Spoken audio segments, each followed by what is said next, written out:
Product is more stable, exothermic में delta H less than 0 होता है।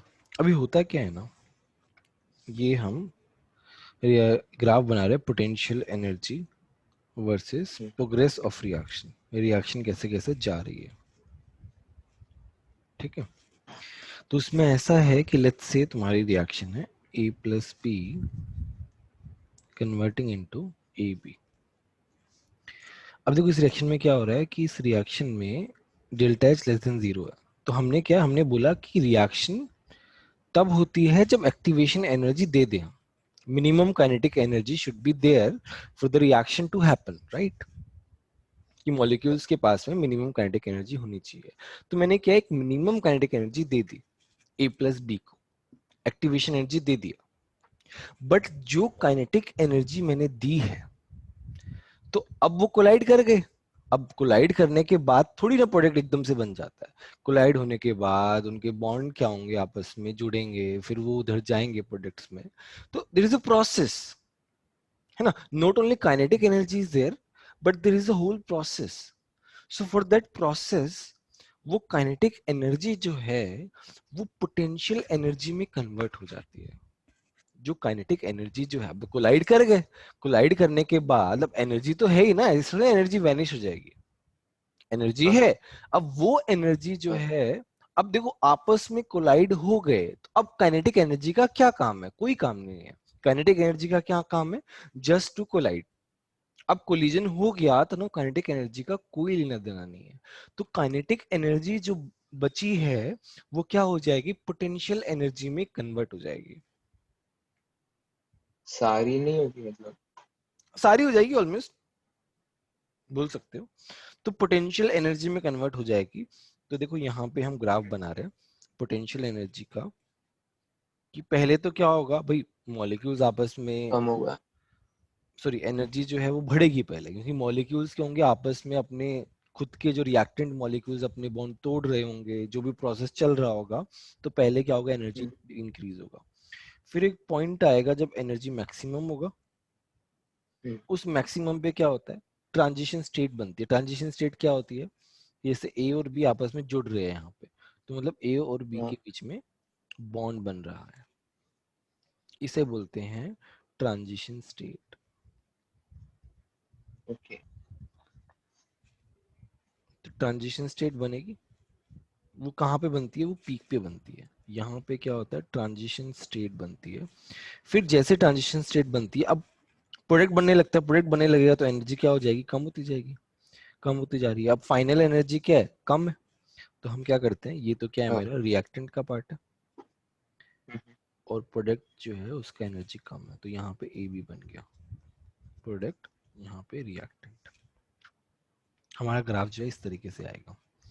रिएक्टेंट का एनर्जी ज्यादा होगा, देखो ज्यादा है, और प्रोडक्ट का एनर्जी जो है वो कम हाँ। होगा, देखो कम है, ठीक है।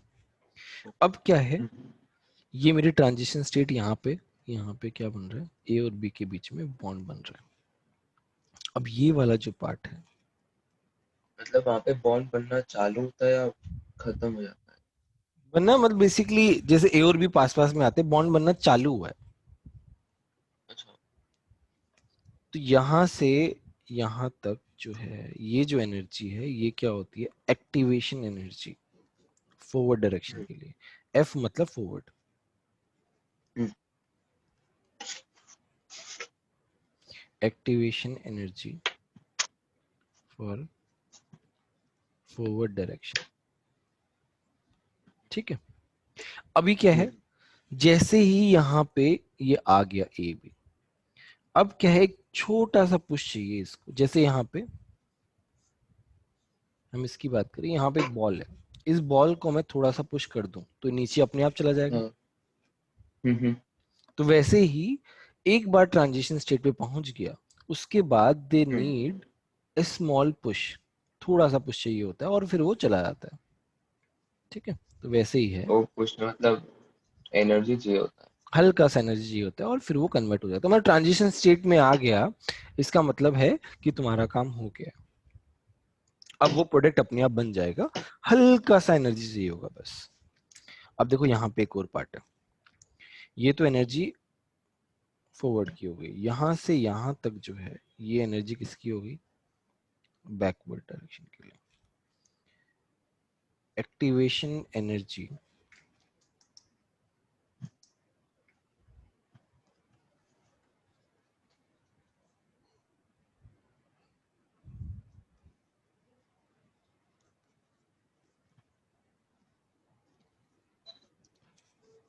Activation energy for backward direction. और इन दोनों का जो डिफरेंस है ना वो क्या होगा, वो होगा डेल्टा एच। इन दोनों का डिफरेंस क्या होगा, डेल्टा एच। और डेल्टा एच, तो यहाँ पे डेल्टा एच क्या है, हमेशा डेल्टा एच रहता है E A F minus E A B. देखो ई एफ क्या है, कम है, ई ए बी क्या है, ज्यादा हाँ है, तो डेल्टा एच क्या हो हाँ गया, नेगेटिव हो गया। समझ में आया। हाँ। अब क्या है, मतलब ये जो ट्रांजिशन स्टेट से जो पुश चाहिए उसका एनर्जी पहले से होता है या फिर देना पड़ेगा हमें? नहीं नहीं, पहले से होता है, पहले से होता है।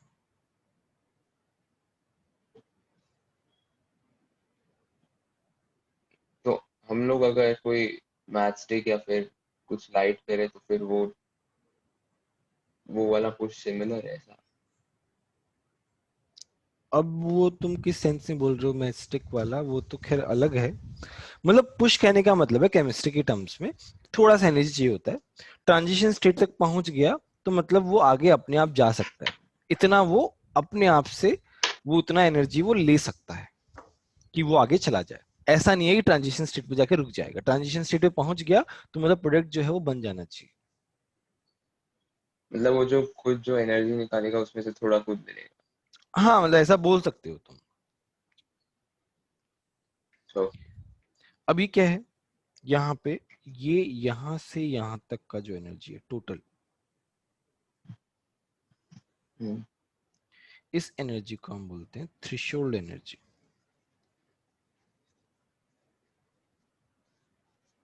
ठीक है, रिएक्टेंट के पास जो पहले से एनर्जी है, कुछ पहले से कुछ एनर्जी होगी, ये वाला जो पार्ट है ये है एनर्जी प्रोसेस्ड बाय रिएक्टेंट्स।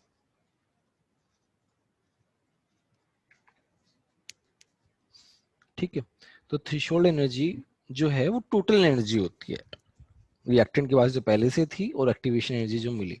तो थ्रेशोल्ड एनर्जी को हम क्या लिखते हैं,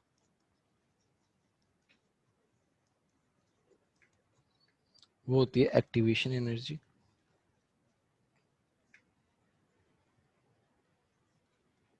प्लस एनर्जी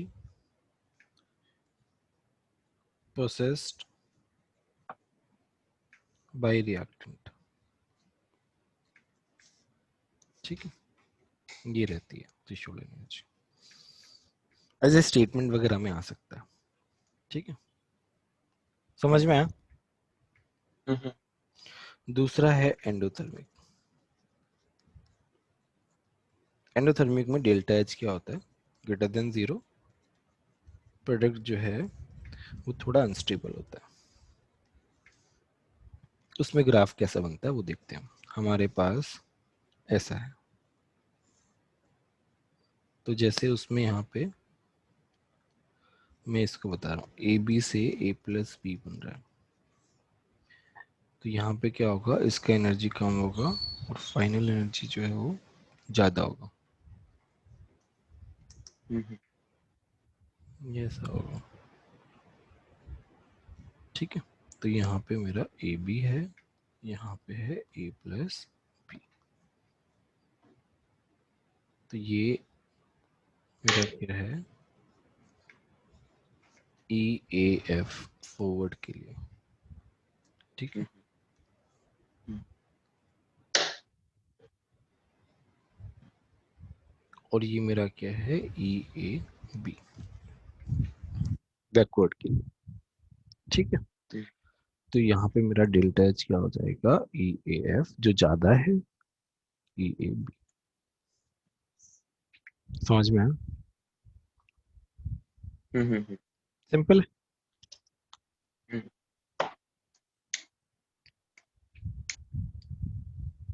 अच्छा सर, वो जो एक्सोथर्मिक जो पुश आप बोल रहे थे ना, हम्म। वो एक्टिवेशन एनर्जी में नहीं आएगा?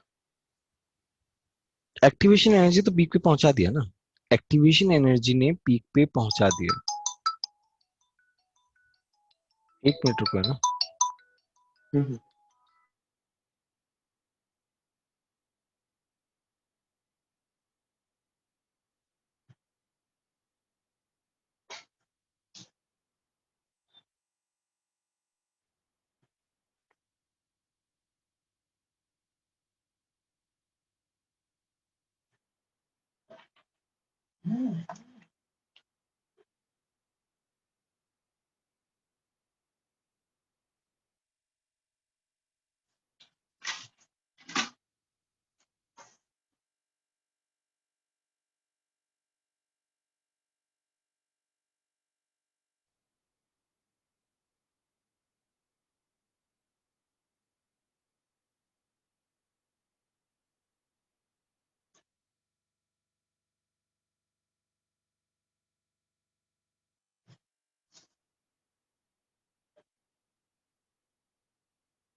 सॉरी है ना, डिलीवरी आया था कोई। एनीवे, हाँ, एंडोथर्मिक वाला कहाँ गया? पता नहीं अपने आप गया। ये अपने आप कैसे जा सकता है यार?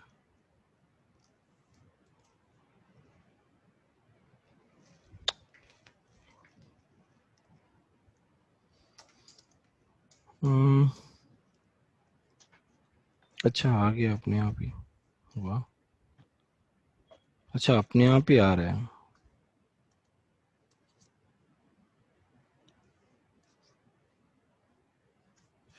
एनीवे, हाँ तुम क्या पूछ रहे थे? कि वो पुश एक वो एक्टिवेशन एनर्जी में नहीं है? मतलब एक्टिवेशन वो इतना वो वैसा नहीं है। देखो मैं बताता हूँ,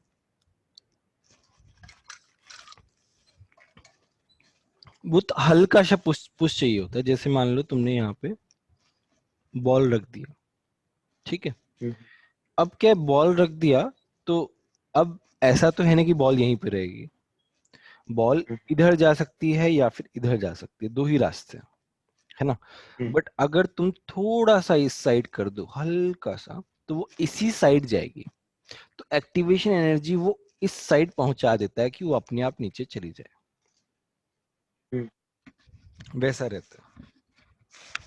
एक्टिवेशन एनर्जी उतना एनर्जी दे देता है कि वो अपने आप वहां से नीचे चली जाए। बट उसके लिए मतलब ऐसा नहीं है कि हमें कहीं और से एनर्जी लेनी पड़ रही है या फिर कुछ ऐसा। वो अपने आप चला आता है। हम्म, अच्छा। तो ये तुम्हारा एंडोथर्मिक हो गया।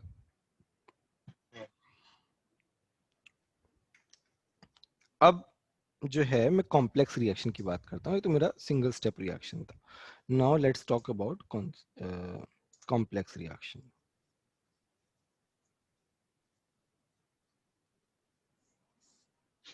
कॉम्प्लेक्स रिएक्शन में क्या होता है?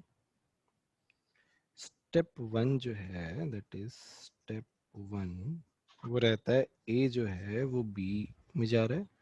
स्टेप टू बोल रहा हूँ मैं कि बी जो है वो सी में जा रहा है।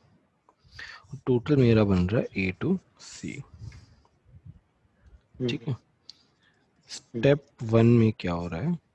स्टेप वन में क्या हो रहा है? ए से ए स्टार बन रहा है। ए स्टार क्या है? ट्रांजिशन स्टेट है। ट्रांजिशन स्टेट वन, हम्म, ठीक है। स्टेप 2 में क्या है, बी से बी स्टार बन रहा है और उससे सी बन रहा है, ये है ट्रांजिशन स्टेट 2। भाई जितनी स्टेप होंगी उतनी ट्रांजिशन स्टेट होंगी, ध्यान रखना। ओके। ठीक है, अब इसका ग्राफ कैसे बनेगा वो देखते हैं। नहीं, पोटेंशियल एनर्जी का ग्राफ बन रहा है, तो हम क्या बोल रहे हैं, एक्सोथर्मिक प्रोसेस है, the whole process is exothermic, we are saying that. ठीक है, तो मेरा ग्राफ कैसे जा रहा है, मैं ग्राफ को एक्सप्लेन बाद में कर दूंगा, पहले मैं बना लेता हूँ मैं कैसा ग्राफ बना रहा हूँ। तो यहाँ पे सी है, यहाँ पे ए है, जो इंटरमीडिएट है, देखो बी इज योर इंटरमीडिएट, यहाँ पे बी क्या है, इंटरमीडिएट जो बीच में बनता है। इंटरमीडिएट। जो यहाँ पे भी होता है, प्रोडक्ट साइड भी होता है, जो रिएक्टेंट साइड भी होता है, उसको हम इंटरमीडिएट बोलते हैं, वो यहाँ पे बनता है। और यहाँ पे जो है ट्रांजिशन स्टेट 1 होती है, यहाँ पे ट्रांजिशन स्टेट 2 होती है। ट्रांजिशन स्टेट 2 का एनर्जी ज़्यादा है, इसका मतलब transition state 2 is less stable compare to transition state 1, right? दिख रहा है ना मैं ग्राफ से?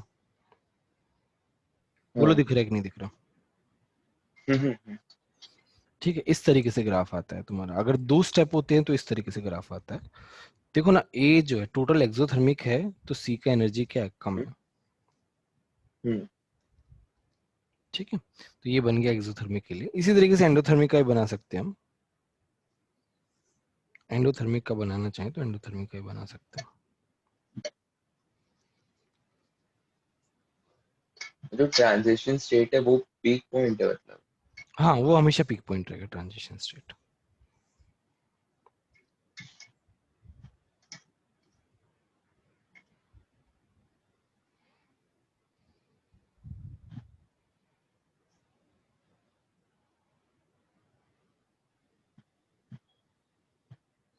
नहीं नहीं, मैंने कुछ गड़बड़ कर दिया।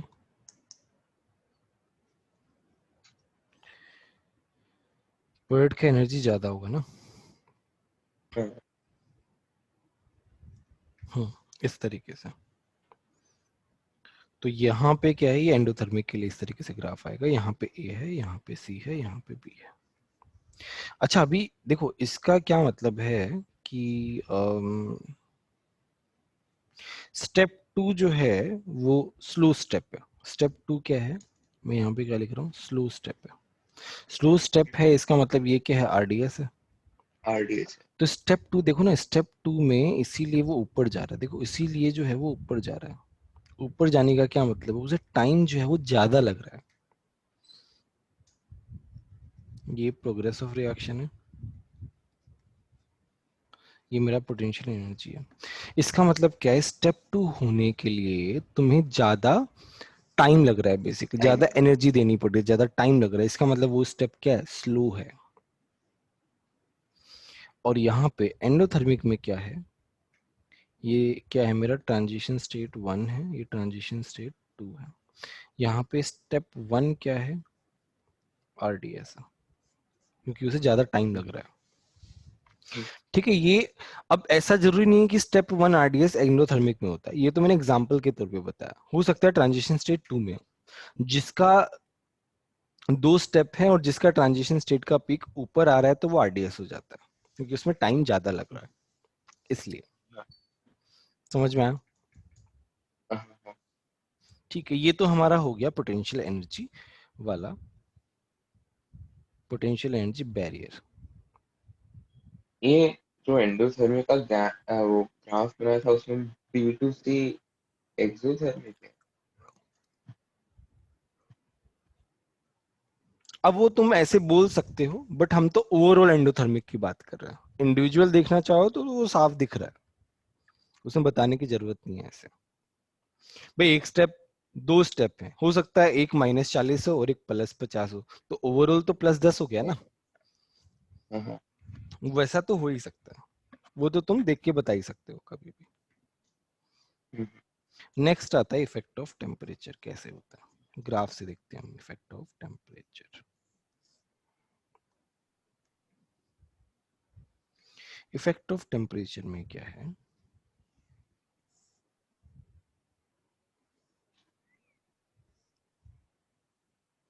ये मेरा ग्राफ है एट T1 पे। T1 पे ये मेरा ग्राफ है। ये y है fraction of molecules.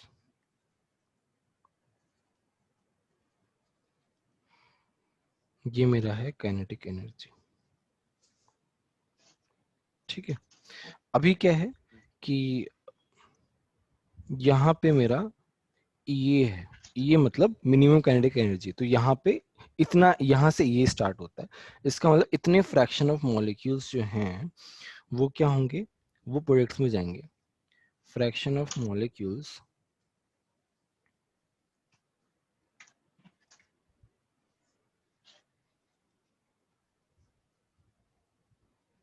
getting converted into products।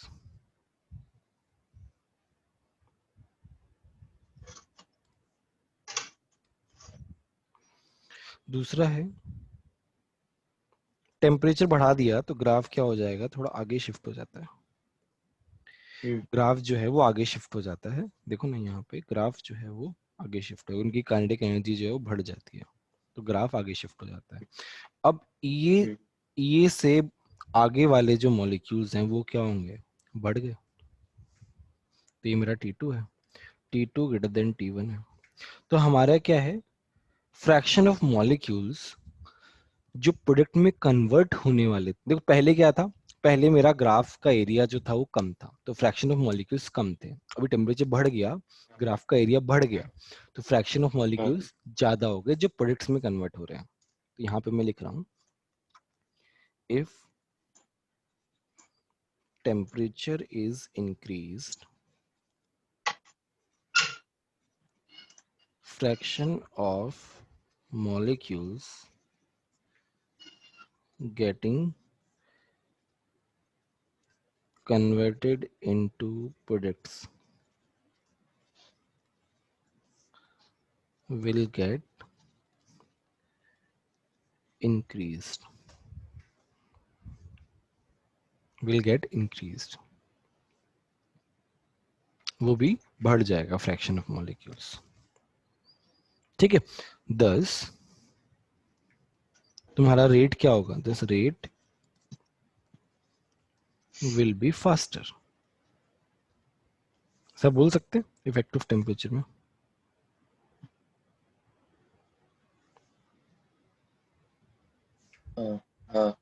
ठीक है, ये हो गया मेरा effect of temperature. Effect of temperature इस तरीके से होता है। Next effect of catalyst.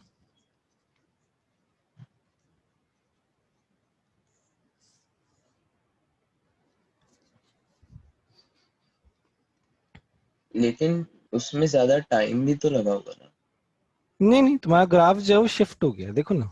Time time तो कम लगेगा, रेट बढ़ गया है ना, तो टाइम तो कम लगेगा। तुम्हारा नहीं ग्राफ जो है इसमें थोड़ा फ्लैट हो गया, मैंने थोड़ा सा एक गड़बड़ बन गया। मैं चलो इसको एक बार करेक्ट कर देता हूँ।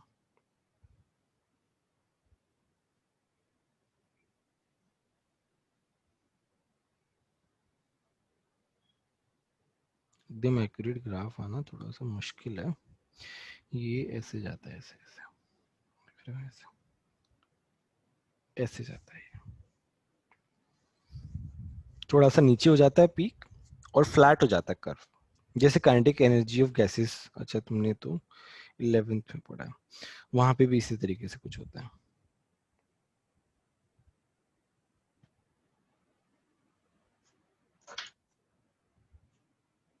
ठीक है, अच्छा मतलब उसका कर्व नीचे तो कम टाइम लगेगा।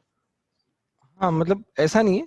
ओवरऑल तुम्हारे देखो, तुम्हारे प्रोजेक्ट जो है वो जल्दी जल्दी बन रहे हैं ना। टेम्परेचर तुमने टेम्परेचर बढ़ा दिया, तुमने क्या, पानी तुम जितना टेम्परेचर बढ़ाओगे पानी ज्यादा से जल्दी बॉईल होगा, वैसे ही यहाँ पे वाला केस है, हाँ। उतना ही फास्ट होगा। इफेक्ट ऑफ कैटलिस्ट में क्या होता है, देखो कैटलिस्ट क्या करता है, रिएक्शन रेट बढ़ाता है। ठीक है, बट वो कैसे बढ़ाता है उसका प्रोसीजर देखते हैं। ये मेरा ग्राफ है, तो यहाँ पे मेरा क्या है, एक्टिवेशन एनर्जी ई है, इतना जा रहा है। तो इफेक्ट ऑफ कैटलिस्ट कैसे होता है, addition of catalyst addition of catalyst decreases activation energy value.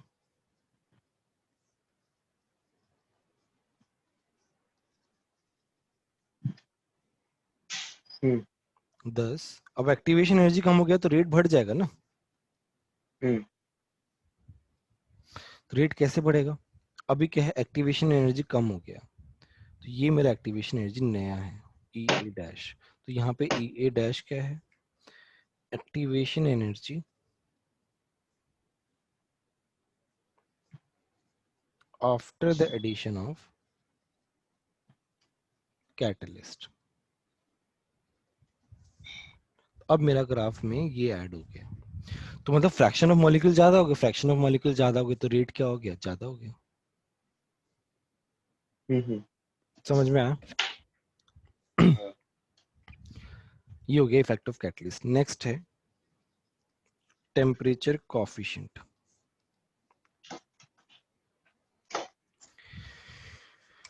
Temperature coefficient जो है वो क्या होता है? देखो इससे सिंपल सिंपल क्वेश्चंस आते हैं. मैं एक बार पहले इसका स्टेटमेंट लिख देता हूँ. Temperature coefficient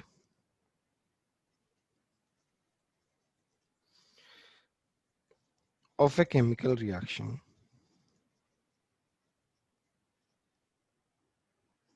temperature coefficient of a chemical reaction is defined as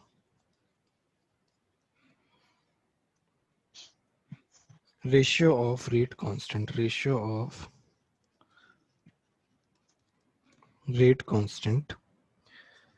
of a reaction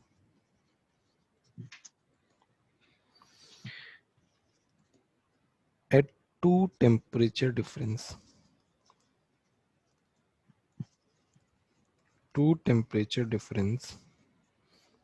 by 10 degree centigrade.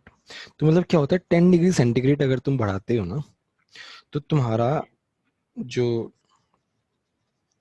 Temperature coefficient का वैल्यू आता है.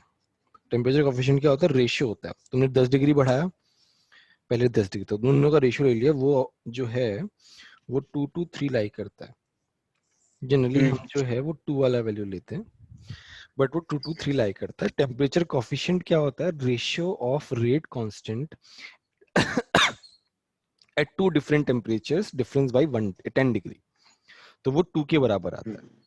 मैक्सिमम वैल्यू 3 होता है, मिनिमम वैल्यू 2 होता है. उस तरीके से हम करते हैं. ठीक है. अभी एनओएससी खोलो, एनओएससी के कुछ क्वेश्चंस करते हैं.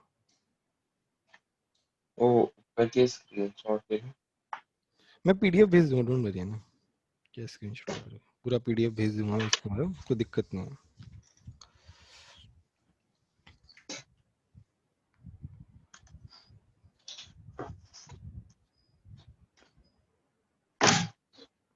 हाँ.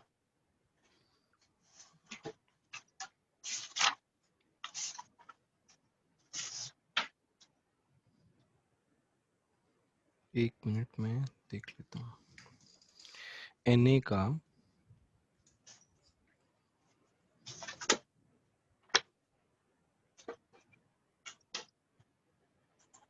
68 60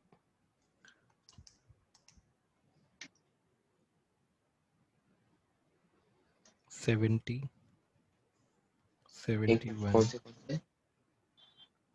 68 70 71. अच्छा, ओके, लिख रहे.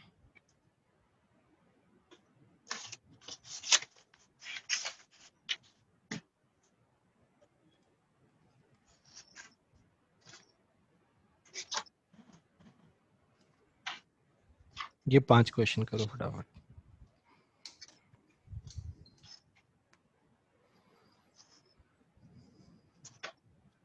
या क्या हुआ? नहीं